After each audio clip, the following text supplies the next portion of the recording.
This campaign is about who we fight for. Saved America from yet another horrific Biden. We stand for the freedom of every American, including the freedom of every person.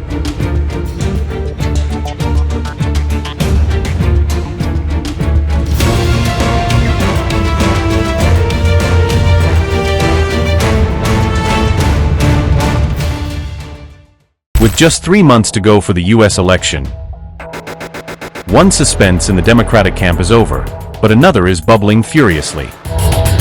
After weeks of uncertainty over Biden, Kamala Harris is officially the Democratic presidential candidate, give or take a few formalities. But now the question is, who is her running mate? The vice presidential candidate who will face off against Donald Trump's pick J.D. Vance. To be the next Vice President of the United States. Amidst all the speculation, one hypothesis seems to have taken root quite deeply, that Kamala Harris must choose a white male as her running mate. And now it is my distinct honor to introduce the first woman elected Vice President of the United States and the next President of the United States, Kamala Harris. After her announcement as presidential nominee, Harris's donors and backers are reported to have swung their focus on potential vice president picks. As per New York Magazine, the conversations were based on the usual notion that the country's prospective first black woman president would likely lean toward a white guy governor. But why does conventional wisdom point to a white male VP?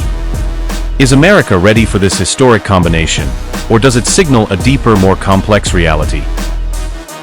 In this episode of HT In Depth, we unravel this political question.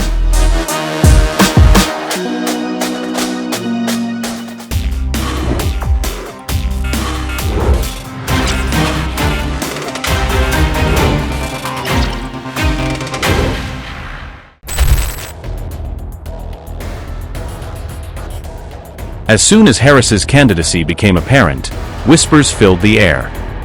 From Washington lawmakers to strategists across the country, the consensus formed swiftly: Kamala Harris, who could be America's first woman president, needs a white male VP. The reasoning? To win, Harris must ensure balance on her ticket. A balance that, cynically put, reassures those hesitant about too much change from America's socio-political roots.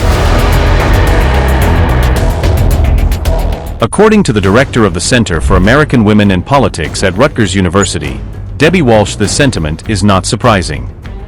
She said, and I quote, "For decades, no one worried that there were two men at the top of the ticket. For decades, no one worried that the two people at the top of the ticket were white. But in these moments when you're looking at a first, I think it is the conventional wisdom to reassure people, to have them think maybe the world isn't changing quite as fast, to at least see that kind of gender and race, again in quotes, balance." This sentiment, deeply rooted in America's political psyche, reflects a cautious approach to groundbreaking change. The underlying message is clear: progress is welcome, but only to a point. It remains unclear whom Harris will ultimately choose on as her running mate, though the list of would-be contenders is heavy with white men. Governor Roy Cooper of North Carolina, Senator Mark Kelly, Kentucky Governor Andy Beshear, and Governor Josh Shapiro of Pennsylvania are some of the names. Andy Beshear came to national recognition when he led Kentucky's response to catastrophic flooding in 2021. He is popular in a state that has sent 2 Republicans to the Senate. Like Beshear, Roy Cooper has won power in a traditionally red state and is seen as a moderate without the kind of political baggage that could make him vulnerable. However, Josh Shapiro leads one of the pivotal states in November's election.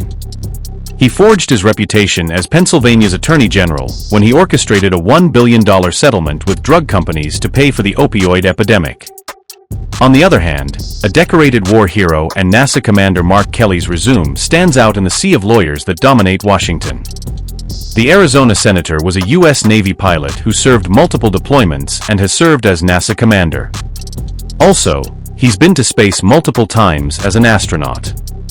But most importantly, his presence on the presidential ticket could help Harris's prospects in Arizona, where Trump is polling ahead. However, there are a few more diverse options, such as Governor Wes Moore of Maryland and Governor Gretchen Whitmer of Michigan. However, the quick consensus on needing a white male VP underscores deep-seated perceptions about electability and balance, thereby ruining their chances to be a VP candidate. The process of selecting a running mate largely hinges on a desire to balance the ticket and connect with a wide swath of voters. Eric Holder, Obama's Attorney General, is leading Harris's vice presidential candidate vetting process. And Holder is looking at Josh Shapiro, Mark Kelly, and Roy Cooper as his favorites. According to Sharon D. Wright Austin, a political scientist at the University of Florida, it is very likely that Harris will pick a running mate with cachet in a critical battleground state like Pennsylvania. To understand this choice, we must delve into history. For decades, presidential tickets have aimed to balance demographics to win elections. The idea of balance isn't new. It's a time-tested strategy.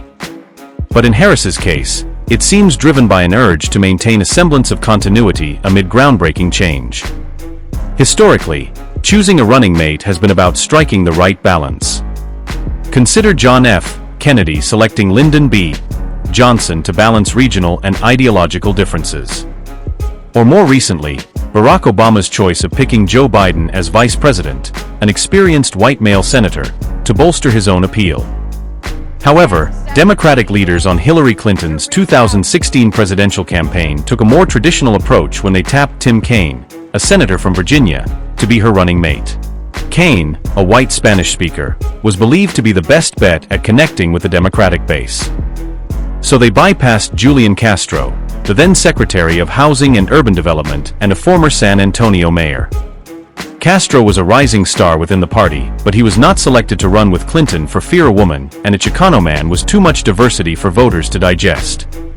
In the end, these choices are strategic. They aim to create a ticket that appeals to a broad spectrum of voters. For Harris, a white male VP could serve as a stabilizing factor against a rival who has often been accused of inflaming racial passions.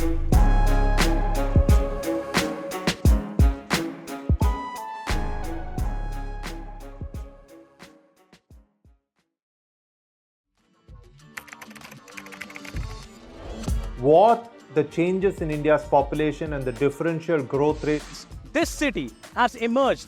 We have a very special guest on the record. The interview. The role that the US side played at that point of time. पूरी दुनिया की नजर. Assume my phone is tapped, I can probably say hello to Mr. Modi. आपके भारत पर है. Episode of Know Your Candidate. The rising confidence of India under Prime Minister Narendra Modi. Communist China is the greatest threat. There will come a day that we will see far more radical extremist. I'm still a little perplexed by why we. Your daily dose of news from India and across the world.